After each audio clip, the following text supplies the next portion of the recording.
ಕಳೆದ 3 ದಶಕಗಳಿಂದ ಕರ್ನಾಟಕ ಪ್ರದೇಶ ಕಾಂಗ್ರೆಸ್ ಸಮಿತಿಯ ಖಜಾಂಚಿಯಾಗಿ ಸೇವೆ ಸಲ್ಲಿಸಿದ್ದ ಅವರು ತೋಟಗಾರಿಕೆ ಇಲಾಖೆಯ ಸಚಿವರು ಕೂಡ ಆಗಿ ಕಾರ್ಯವನ್ನು ನಿರ್ವಹಿಸಿದರು.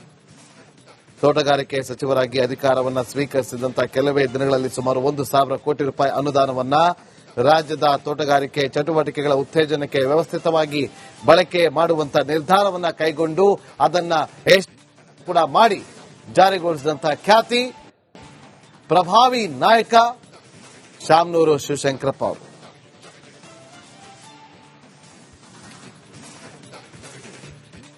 ದಾವಣಗೆರೆಯಲ್ಲಿ ಬಾಪೂಜಿ ಎಂಜಿನಿಯರಿಂಗ್ ಅಸೋಸಿಯೇಷನ್ನ ಅಧ್ಯಕ್ಷರಾಗಿ ಹಲವಾರು ವೃತ್ತಿಪರ ಶಿಕ್ಷಣ ಸಂಸ್ಥೆಗಳನ್ನು ಸ್ಥಾಪಿಸಿ ಶಿಕ್ಷಣ ಕ್ಷೇತ್ರಕ್ಕೆ ದೊಡ್ಡ ಕೊಡುಗೆಯನ್ನ ಕೊಟ್ಟಂತಹ ಖ್ಯಾತಿ ಶಾಮನೂರು ಶಿವಶಂಕರಪ್ಪ ಅವರಿಗೆ ಸಲ್ಲಿಸುತ್ತೆ. ಅಂಗವಿಕಲರ ಆಶಾ ಕಿರಣ ಟ್ರಸ್ಟ್, ದಾವಣಗೆರೆ ಕ್ರಿಕೆಟ್ ಕ್ಲಬ್ ಮತ್ತು ಸ್ಪೋರ್ಟ್ಸ್ ಕ್ಲಬ್ಗಳ ಅಧ್ಯಕ್ಷರಾಗಿ ಕೂಡ ಅವರು ಕಾರ್ಯವನ್ನು ನಿರ್ವಹಿಸಿದರು. ಅಖಿಲ ಭಾರತ ವೀರಶೈವ ಮಹಾಸಭೆಯ ಅಧ್ಯಕ್ಷರಾಗಿಯೂ ಕೂಡ ಸೇವೆಯನ್ನ ಸಲ್ಲಿಸಿದರು.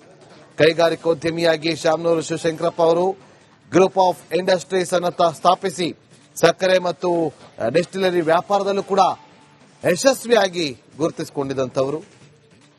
ಅವರ ನಿಧನಕ್ಕೆ ಹಲವಾರು ಗಣ್ಯರು ತೀವ್ರ ಸಂತಾಪವನ್ನ ಕೂಡ ಸೂಚಿಸಿದ್ದಾರೆ.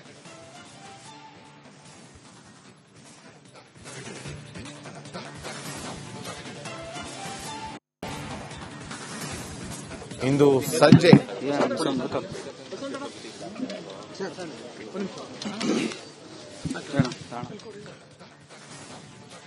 ದಾವಣಗೆರೆಯ ನಿವಾಸದ ಬಳಿ ಎಲ್ಲರೂ ಕೂಡ ಈಗ ಆಗಮಿಸಿದ್ದಾರೆ. ಕಾರ್ಯಕರ್ತರು, ಬೆಂಬಲಿಗರು, ಎಲ್ಲರೂ ಕೂಡ ಸ್ನೇಹಿತರು, ಆಪ್ತರು ಎಲ್ಲರೂ ಕೂಡ ಆಗಮಿಸಿ ಕಂಬನಿ ಮಿಡಿತಾ ಇದ್ದಾರೆ.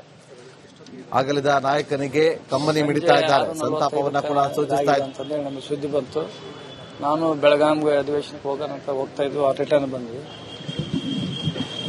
ಬಹಳ ನಮಗೆ ಆಘಾತ ಆಯ್ತು. ನಮ್ಮ ಒಬ್ಬ ಹಿರಿಯ ಮುತ್ಸಜ್ಜಿ ರಾಜಕಾರಣಿ, ನಮ್ಮ ದಾವಣಗೆರೆ ಅಪ್ಪಾಜಿ, ಇಂಥ ಒಬ್ಬ ಅಜಾತ ಶತ್ರುವನ್ನು ನಾವು ಕಳ್ಕೊಂಡು ಬಹಳ ತಬ್ಬಲಿ ಆಗಿದೆ. ಇವತ್ತು ಅವರ ಒಂದು ಅಗಲಿಕೆಯಿಂದ ಎಲ್ಲ ಸಮುದಾಯದವರಿಗೂ ದೊಡ್ಡ ತುಂಬಲಾರದ ನಷ್ಟ ಆಗಿದೆ. ಅದು ಒಂದೇ ಸಮುದಾಯ ಅಂತ ಎಲ್ಲ ಸಮುದಾಯಕ್ಕೂ ತುಂಬಲಾರದ ನಷ್ಟ. ಅವರೆಲ್ಲ ಸಮುದಾಯದನ್ನು ಅಷ್ಟೇ ಪ್ರೀತಿಯಿಂದ ಅಪ್ಕೊಂಡಿರ್ತಕ್ಕಂಥ ಅಪ್ಪಾಜಿಯರಾಗಿದ್ರು. ಅಂಥವ್ರನ್ನ ನಾವು ಕಳ್ಕೊಂಡು ನಾವು ಬಹಳ ನೋವಿನಲ್ಲಿ. ಸೊ ಈಗ ಮಲ್ಲಣ್ಣರು ಬೆಂಗಳೂರಿಗೆ ರೀಚ್ ಆಗ್ತದಾರಂತೆ. ಬಂದ ತಕ್ಷಣ ಅಲ್ಲಿ ಅವರು ಮತ್ತೆ ಎಲ್ಲ ಕುಟುಂಬದವರು ಸೇರಿ ಮಾತಾಡಿ ಯಾವ ಸಂದರ್ಭಕ್ಕೆ ಇಲ್ಲಿಗೆ ದಾವಣಗೆರೆಗೆ ತಂದು ಮತ್ತೆ ನಮ್ಮ ಜಿಲ್ಲಾಡಳಿತದಿಂದ ಒಂದು ವ್ಯವಸ್ಥೆ ಮಾಡಿ ಸಾರ್ವಜನಿಕರ ದರ್ಶನಕ್ಕೆ ಒಂದು ವ್ಯವಸ್ಥೆ ಮಾಡಬೇಕಾಗಿದೆ. ಮತ್ತೆ ಅಂತಿಮ ಸಂಸ್ಕಾರ ಯಾವಾಗ ಮಾಡ್ಬೇಕು ಅನ್ನೋದು ಕುಟುಂಬದವರು ನಿರ್ಣಯ ಮಾಡಿ ಇನ್ನೊಂದು ಗಂಟೆಯಲ್ಲಿ 1.5 ಗಂಟೆ ತಿಳಿಸ್ತಾರೆ. ಆಗ ನಾವು ಸಾರ್ವಜನಿಕರಿಗೆ ಅದು ಗೊತ್ತಾಗುತ್ತೆ. ಆಗ ಎಲ್ಲರೂ ಅವ್ರ ದರ್ಶನ ಪಡೀಲಿಕ್ಕೆ ಅವಕಾಶ ಆಗುತ್ತೆ.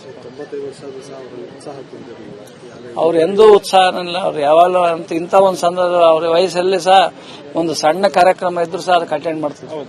95 ವರ್ಷ ಇದ್ರು ಸಹ ಒಂದು ಮದುವೆ ಕಾರ್ಯಕ್ರಮ ಇರಲಿ, ಒಂದು ಯಾವುದೇ ಕಾರ್ಯಕ್ರಮ ಇರಲಿ ಸಹ ಖುದ್ದಾಗಿ ಆ ಚೌಟ್ರಿಗೆ ಹೋಗಿ ಭೇಟಿ ಮಾಡಿ ಅವ್ರಿಗೆ ಆಶೀರ್ವಾದ ಮಾಡಿ ಬರ್ತಕ್ಕಂಥ ಒಂದು ಆ ಒಂದು ವೃತ್ತಿಯನ್ನು ಅನುಭವಿಸ ಅಷ್ಟು ಅವರು ನಿರಂತರವಾಗಿ ಮಾಡ್ಕೊಂಡು ಬಂದಂಥವ್ರು. ಅಷ್ಟೊಂದು ಬಹಳ ನೋವಿನ ಒಂದು ಸಂಗತಿ. ದಾವಣಗೆರೆ ಜನತೆ ಒಂದು ತಬ್ಬಲಿ ಆದಂಗಾಗಿದೆ. ಮತ್ತು ರಾಜ್ಯಕ್ಕೂ ಸಹ ಎಲ್ಲೋ ಒಂದು ಶಕ್ತಿಯನ್ನು ಕಳ್ಕೊಂಡಾಗೈತೆ. ಬರೇ ಒಂದು ಸಮುದಾಯ ಅಲ್ಲ, ಎಲ್ಲ ಸಮುದಾಯಕ್ಕೂ ಅವರು ಒಡನಾಡಿಗಳಾಗಿತ್ತು.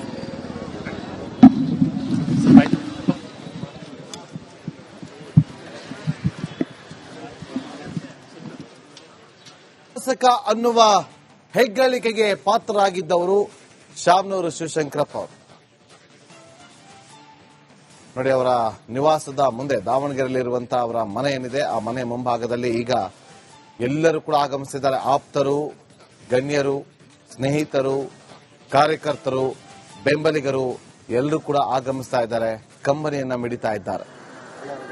ಮತ್ತಷ್ಟು ಮಾಹಿತಿಯನ್ನ ಕೊಡೋದಕ್ಕೆ ನಮ್ಮ ಪೊಲಿಟಿಕಲ್ ರಿಪೋರ್ಟರ್ ಬಸವರಾಜ್ ನೇರ ಸಂಪರ್ಕದಲ್ಲಿ ಜಾಯ್ನ್ ಆಗಿದ್ದಾರೆ. ಬಸವರಾಜ್, ಈ ಹಿಂದೆ ಕೂಡ ಒಂದು ಸುದ್ದಿ ಹರಿದಾಡಿತ್ತು.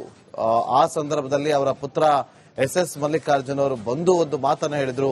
ಅವರು ಚೆನ್ನಾಗಿದ್ದಾರೆ, ಆರಾಮಾಗಿದ್ದಾರೆ, ಇನ್ನೊಂದು ವಾರದಲ್ಲಿ ಡಿಸ್ಚಾರ್ಜ್ ಆಗ್ತಾರೆ ಅಂತ ಕೂಡ ಹೇಳಿದ್ರು. ಅಷ್ಟೇ ಅಲ್ಲದೆ ಅವರ ಸೊಸೆ ಪ್ರಭಾ ಮಲ್ಲಿಕಾರ್ಜುನ್ ಅವರು ಕೂಡ ಸಿದ್ದರಾಮಯ್ಯ ಅವರು ಆಸ್ಪತ್ರೆಗೆ ಭೇಟಿ ಕೊಟ್ಟಂತ ಸಂದರ್ಭದಲ್ಲೂ ಕೂಡ ಅವರ ಆರೋಗ್ಯದ ಬಗ್ಗೆ ಒಂದಷ್ಟು ಮಾಹಿತಿಯನ್ನ ಕೂಡ ಕೊಟ್ಟಿದ್ರು. ಅವರೇ ಖುದ್ದಾಗಿ ಆಸ್ಪತ್ರೆ ಎಲ್ಲವನ್ನೂ ಕೂಡ ನೋಡ್ಕೊಳ್ತಾ ಇದ್ರು. ಆದ್ರೆ ಇವತ್ತು ಚಿಕಿತ್ಸೆ ಫಲಕಾರಿಯಾಗದೆ ವಿಧಿವಶರಾಗಿದ್ದಾರೆ.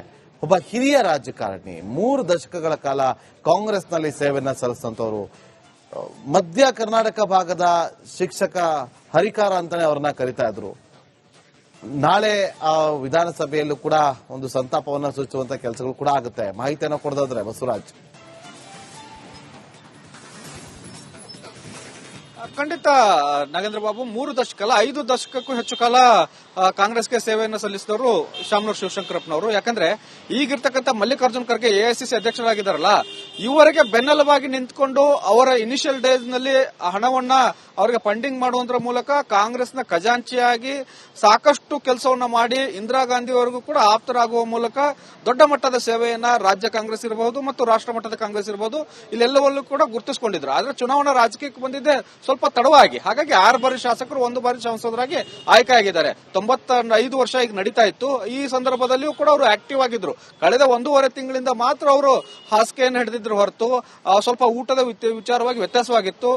ಊಟವನ್ನ ಮಾಡ್ತಾ ಇದ್ರು, ಜೊತೆಗೆ ಆ ಮಾತುಗಳು ಸ್ವಲ್ಪ ನಿಂತು ಹೋಗಿತ್ತು ಅನ್ನುವಂಥದ್ದು. ಸಿಎಂ ಡಿಸಿಎಂ ಅವರು ಕೂಡ ಭೇಟಿಗೆ ಹೋದಂತಹ ಸಂದರ್ಭದಲ್ಲಿ ಈ ಒಂದು ಅರಿವು ಬಂದಿರತಕ್ಕಂಥದ್ದು. ಮಾತನಾಡಕ್ ಆಗ್ತಾ ಇರಲಿಲ್ಲ ಅನ್ನುವಂಥದ್ದು ಮತ್ತು ಬಹಳ ಕಷ್ಟ ಇದೆ ಆರೋಗ್ಯದ ಪರಿಸ್ಥಿತಿ ಅನ್ನುವಂಥದ್ದು. ಆದ್ರೂ ಕೂಡ ಒಂದು ಭರವಸೆ ಇತ್ತು, ಇನ್ನೊಂದು ಸ್ವಲ್ಪ ದಿನಗಳ ಕಾಲ ಸಮಾಜ ಸೇವೆಯಲ್ಲಿ ತೊಡಗಿಕೊಳ್ತಾರೆ, ಮತ್ತೆ ಶಾಸಕರಾಗಿ ಕೂಡ ಮುಂದುವರಿತಾರೆ ಅನ್ನುವಂಥದ್ದಿತ್ತು. ಆದ್ರೆ ವಿಧಿ ಆಟ ಬೇರೆ ಇತ್ತು. 95 ವರ್ಷಗಳ ಕಾಲ ಸುದೀರ್ಘವಾದಂತಹ ರಾಜಕೀಯ ಮತ್ತು ವ್ಯಾಪಾರದಲ್ಲಿ ಮತ್ತು ವೀರಶೈವ ಲಿಂಗಾಯತ ಸಮುದಾಯದ ಸೇವೆಯನ್ನು ಸಲ್ಲಿಸುವ ಮೂಲಕ ಸುದೀರ್ಘವಾದಂತಹ ಪಯಣಕ್ಕೆ ಇವತ್ತು ಶಾಮನೂರು ಶಿವಶಂಕರಪ್ಪನವರು ಕೊನೆ ಹಾಡಿರ್ತಕ್ಕಂಥದ್ದು. ಸಹಜವಾಗಿ ಲಿಂಗಾಯತ ಸಮುದಾಯ ಇರಬಹುದು, ಕಾಂಗ್ರೆಸ್ ಪಕ್ಷ ಇರಬಹುದು ಮತ್ತು ಪಕ್ಷಾತೀತವಾಗಿ ಕೂಡ ಅಪಾರ ಪ್ರಮಾಣದ ಅಭಿಮಾನಿಗಳು, ಅಪಾರ ಪ್ರಮಾಣದ ನಾಯಕರನ್ನ, ಆತ್ಮೀಯ ನಾಯಕರನ್ನ ಹೊಂದಿರತಕ್ಕಂಥದ್ದು ಮತ್ತು ಸ್ನೇಹಿತರನ್ನ ಹೊಂದಿರತಕ್ಕಂಥದ್ದು. ಈ ಹಿನ್ನೆಲೆಯಲ್ಲಿ ದೊಡ್ಡ ಮಟ್ಟದ ಸಂತಾಪ ಕಾರ್ಯಕ್ರಮ ರಾಜ್ಯಾದ್ಯಂತ ಆಗುವಂತ ಸಾಧ್ಯತೆ ಇದೆ. ಮತ್ತು ಹಾಲಿ ಶಾಸಕರಾಗಿರೋ ಕಾರಣಕ್ಕಾಗಿ ನಾಳೆ ಶಾಸನ ಸದನ ಆರಂಭದಲ್ಲೇ ಇವರಿಗೆ ಸದನದಲ್ಲಿ ಸಂತಾಪವನ್ನು ಸೂಚಿಸಲಾಗುತ್ತೆ. ಬಹುತೇಕ ಎಲ್ಲಾ ಶಾಸಕರು ಕೂಡ ಸಂತಾಪದಲ್ಲಿ ಭಾಗಿಯಾಗುವಂತ ಸಾಧ್ಯತೆಗಳಿದಾವೆ. ಇದರ ಜೊತೆಗೆ ಈ 1 ದಿನದ ಅಧಿವೇಶನವನ್ನು ಕೂಡ ಮುಂದೂಡುವಂತದ್ದು. ಸಂತಾಪ ಸೂಚನೆಯ ಮಾತುಗಳೆಲ್ಲ ಮುಗಿದ ಬಳಿಕ ನಾಳೆ ಅಧಿವೇಶನ ಮುಂದೂಡಲಾಗುತ್ತೆ. ಮತ್ತು ಇವತ್ತು ಅವರ ನಿಧನ ಹೊಂದಿದ ಬಳಿಕ ಈಗ ಅವರನ್ನ ವೀರಶೈವ ಮಹಾಸಭಾಕ್ಕೆ ಶಿಫ್ಟ್ ಮಾಡುವಂತ ಕೆಲಸಗಳಾಗ್ತಾ ಇದಾವೆ. ಇವತ್ತು ರಾತ್ರಿ ಪೂರ್ತಿಯಲ್ಲಿ ದರ್ಶನಕ್ಕೆ ವ್ಯವಸ್ಥೆ ಮಾಡಲಾಗುತ್ತೆ. ಬೆಳಗಿನ ಜಾವ ಅವರ ಮೃತದೇಹವನ್ನ ದಾವಣಗೆರೆಗೆ ತೆಗೆದುಕೊಂಡು ಹೋಗಲಾಗುತ್ತೆ ಅನ್ನುವಂತ ಮಾಹಿತಿಗಳು ಲಭ್ಯ ಆಗ್ತಾ ಇದಾವೆ. ದಾವಣಗೆರೆ ಅವರ ನಿವಾಸದಲ್ಲಿ ಅಂತಿಮ ದರ್ಶನಕ್ಕೆ ವ್ಯವಸ್ಥೆ ಮಾಡಲಾಗುತ್ತೆ. ಆ ನಂತರ ಒಂದು ಮೈದಾನದಲ್ಲೂ ಕೂಡ ಅಂತಿಮ ದರ್ಶನಕ್ಕೆ ವ್ಯವಸ್ಥೆ ಮಾಡಲಾಗುತ್ತೆ. ಆ ನಂತರ ಅಂತಿಮ ವಿಧಿವಿಧಾನಗಳನ್ನು ಎಷ್ಟು ಗಂಟೆಗೆ ಮಾಡಬೇಕು ಅನ್ನುವಂತ ನಿಟ್ಟಿನಲ್ಲಿ ಈಗಾಗಲೇ ಚರ್ಚೆಗಳು ನಡೀತಾ ಇದಾವೆ. ಸಿಎಂ ಅವರು ಕೂಡ ಇನ್ನೇನು ಕೆಲವೇ ಹೊತ್ತಿನಲ್ಲಿ ಬೆಳಗಾವಿಗೆ ಆಗಮಿಸಲಿದ್ದಾರೆ. ಅವರು ಕೂಡ ಇವತ್ತು ಬೆಳಗಾವಿಯಿಂದ ಮತ್ತೆ ನೇರವಾಗಿ ಬೆಂಗಳೂರಿಗೆ ಹೋಗಿ ಶಾಮನೂರು ಅವರ ಮೃತದೇಹಕ್ಕೆ ಅಂತಿಮ ನಮನವನ್ನು ಸಲ್ಲಿಸುವಂತದ್ದು ಮತ್ತು ಮುಂದಿನ ಕಾರ್ಯಗಳು ಸರಾಗವಾಗಿ ಆಗಲಿ ಅನ್ನುವಂತಹ ಒಂದು ಸೂಚನೆಯನ್ನ ಪೊಲೀಸ್ ಇಲಾಖೆ ಆಗಬಹುದು, ಪಕ್ಷದಲ್ಲಿ ಆಗಬಹುದು, ಮತ್ತೆ ಒಂದಷ್ಟು ಅಧಿಕಾರಿಗಳಿಗೆ ಸೂಚನೆಯನ್ನು ಕೊಡ್ತಕ್ಕಂಥದ್ದು. ಯಾಕಂದ್ರೆ ಸಕಲ ಸರ್ಕಾರಿ ಗೌರವಗಳ ಮೂಲಕ ಇವರಿಗೆ ಅಂತಿಮ ನಮನವನ್ನು ಸಲ್ಲಿಸಬೇಕಾಗಿರೋದ್ರಿಂದ ಎಲ್ಲವ ಸೂಚನೆಗಳನ್ನು ಸಿಎಂ ಸಿದ್ದರಾಮಯ್ಯ ಕೊಡ್ತಾರೆ ಅನ್ನುವಂತ ಮಾಹಿತಿಗಳು ಲಭ್ಯ ಆಗ್ತಾ ಇದಾವೆ. ಹೀಗಾಗಿ ಶಾಮನೂರು ಶಿವಶಂಕರಪ್ಪನವರ ಅಂತಿಮ ದರ್ಶನ